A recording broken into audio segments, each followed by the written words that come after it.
For more than half a century, the Nimitz-class aircraft carrier defined what American naval power looked like. Massive, reliable, and brutally effective, it became the backbone of U.S. power projection across the globe. When a Nimitz-class carrier appeared offshore, the message was simple and unmistakable. The United States had arrived, and it was prepared to stay. Then came the Ford-class. Designed as the replacement for the Nimitz-class, the Ford-class was never meant to be just a new carrier. It was meant to be a generational leap. More power, more automation, fewer crew, faster sortie rates, and systems designed not just for today's aircraft, but for ones that do not even exist yet. On paper, the Ford-class looks like a clear upgrade in almost every category. And yet, years after its introduction, a serious question remains. Is the new carrier really better, or is it simply more complex, more expensive, and more fragile in a world where aircraft carriers themselves are increasingly under pressure? To answer that, it is not enough to compare specifications. You have to understand what each class was built for and what kind of wars the U.S. Navy actually expects to fight. The Nimitz-class was born in a very different strategic environment. Designed during the Cold War, it was built for endurance and reliability above all else.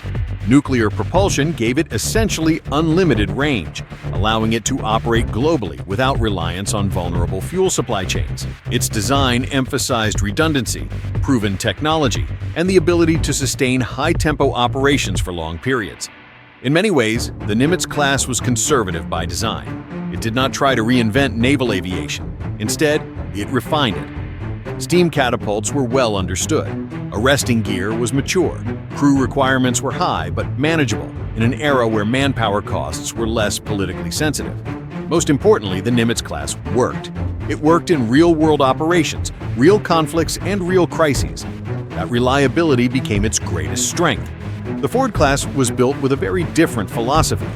Rather than refining existing systems, it attempted to replace several core technologies at once. Electromagnetic aircraft launch systems replaced steam catapults. Advanced arresting gear replaced older recovery systems. A new nuclear reactor design provided significantly more electrical power, intended to support future weapons, sensors, and aircraft. Automation was a central goal. The Ford-class was designed to operate with a smaller crew, reducing long-term personnel costs. Aircraft handling systems were redesigned to speed up movement on the flight deck. The goal was clear: generate more sorties per day with fewer people at lower long-term cost.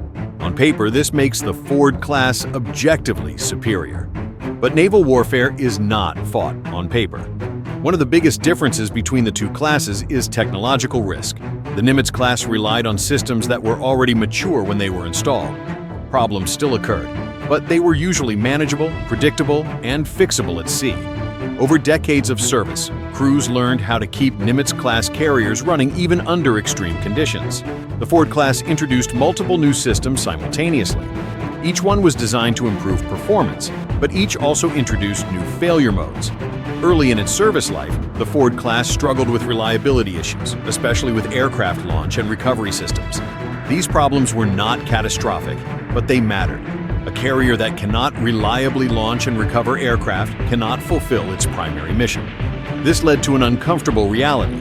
A carrier that is theoretically more capable but practically less predictable may be less useful in crisis. Cost is another critical factor. The Ford-class is significantly more expensive than the Nimitz-class, both in terms of upfront construction and early lifecycle costs. Supporters argue that automation and efficiency will reduce operating costs over decades. Critics counter that savings far in the future do little to offset near-term budget pressure and technical risk. More importantly, cost changes how carriers are used. When a platform becomes extremely expensive and symbolically important, political risk tolerance drops. Leaders become more cautious about deploying it into dangerous environments. The carrier becomes not just a military asset, but a political one, and that can limit its operational freedom.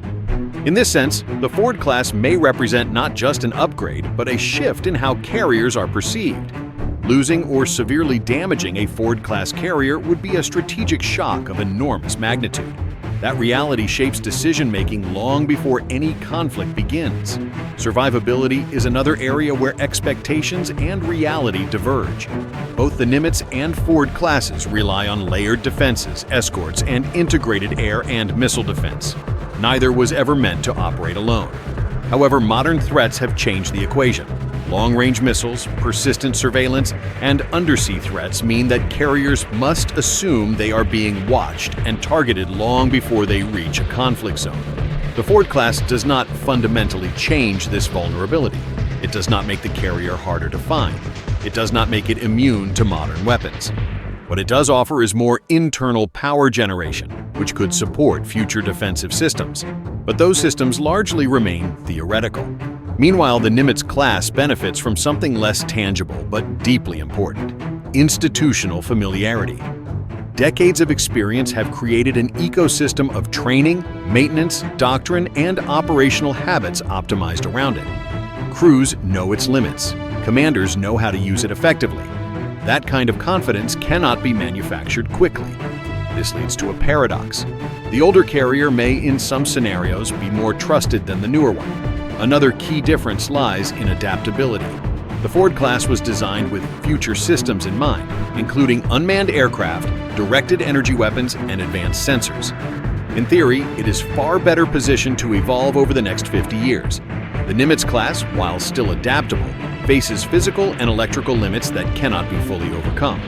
But adaptability only matters if the carrier survives long enough to use it. This brings us to the strategic question at the heart of the comparison. What role do aircraft carriers actually play in future wars? If carriers are increasingly pushed farther from contested areas, their ability to generate high sortie rates becomes less decisive. Range matters more than volume. Coordination matters more than mass. In that environment, the differences between Ford and Nimitz become less dramatic. Both are powerful. Both are vulnerable. Both require extensive support. The question becomes not which carrier is better, but whether the assumptions behind carrier-centric warfare still hold. The U.S. Navy's own planning suggests that it is not entirely convinced they do. Distributed forces, submarines, land-based air power, and unmanned systems are taking on larger roles. Carriers are still important, but they are no longer assumed to be the uncontested centerpiece of every conflict. Seen through that lens, the Ford-class is not a replacement for the Nimitz-class so much as a hedge. It is an attempt to future-proof a concept that may itself be under pressure. It offers more power, more flexibility, and more potential, but also more complexity and risk. The Nimitz-class represents something different. It is a known quantity in an increasingly uncertain world. It may not be optimized for the wars of 2050, but it is exceptionally well understood in the wars of today. So, is the new carrier really better? The honest answer is complicated. Technically, yes. The Ford-class is more advanced, more capable on paper, and better positioned for future systems. Operationally, not always. Reliability, familiarity, and risk tolerance matter as much as raw capability, especially in the opening stages of a conflict. Strategically, the answer may not matter as much as it once did. The era when a single class of ship could define naval warfare may be ending. The future may belong not to the best carrier, but to the force that relies on carriers the least. In that sense, the Ford-class versus Nimitz-class debate is about more than ships. It is about how the U.S. Navy adapts to a world where dominance is no longer guaranteed. Visibility is a liability, and survival matters more than spectacle. The Ford-class may indeed be the better carrier, but the more important question is whether any carrier can still be what it once was.